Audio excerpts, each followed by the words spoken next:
I'd like to have a conversation about human capital management, and I want to go back in time, uh, maybe about 10 years back in time, and kind of build on the expectation curve, starting with, let's say, virtual reality. That was kind of an innovation trigger, and from there, a lot of internal talent was valued differently. We were starting to use some of those unique technology tools to build that marketplace, and we raised the expectations with learning experience platforms, learning management systems, uh, and then there was an arrival of virtual assistants. Really fascinating, and expectations were still growing. The virtual assistants continued with recruiting, and eventually, then there were a lot of HR, human resource applications that came out, consumer HR, and then along came platform as a service, where there was still a fair amount of IT ownership on the premise side, but various providers, cloud-like type providers came later, but I would say outsourced providers were more involved at that point. And the voice of the employee was listened to, but then we started to see some flight there. A lot of freelance management systems came about. And as we looked back office, we started to look also at mid office. And so there were a lot of workforce type apps growing from that.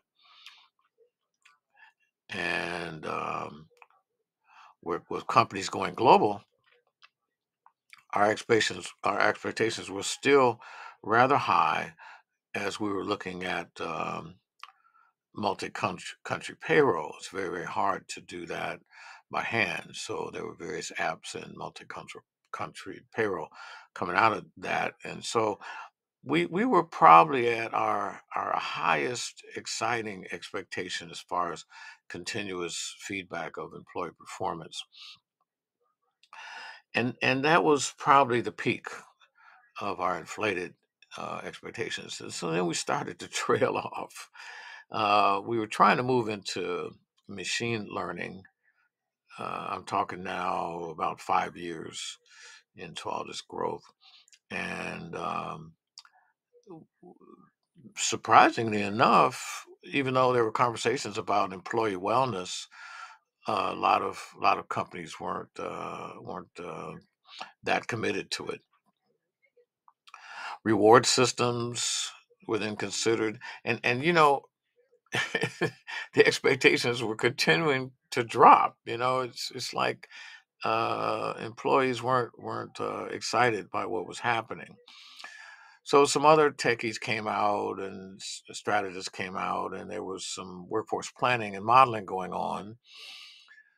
And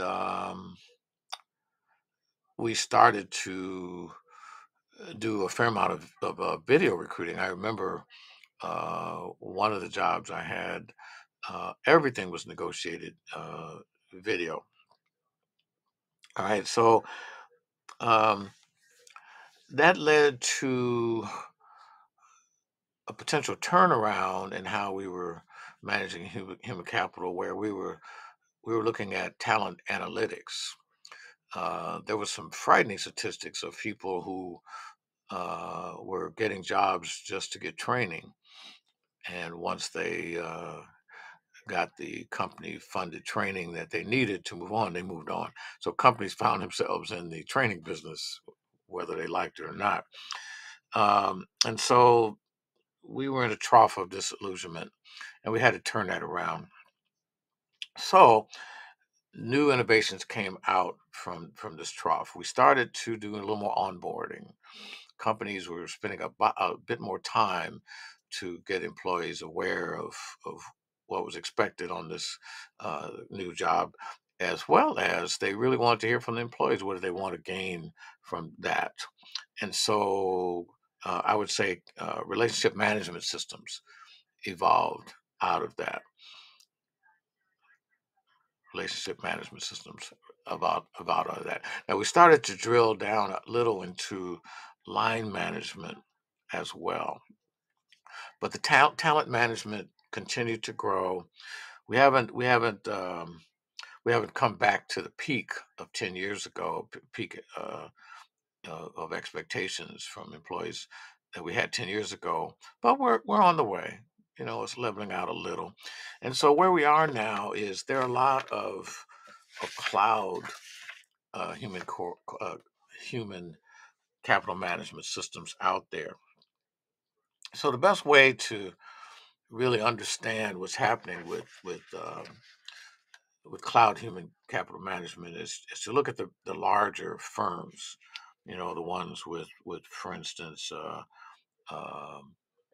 1,000 employees, and you begin to see that there are kind of three big camps here. There's administrative human resources where software is managing the org structures. It's dealing throughout the life cycle of the employee with various tools.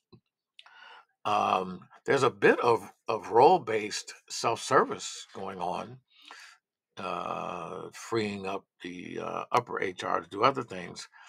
And of course, included within this is benefit and payroll admin.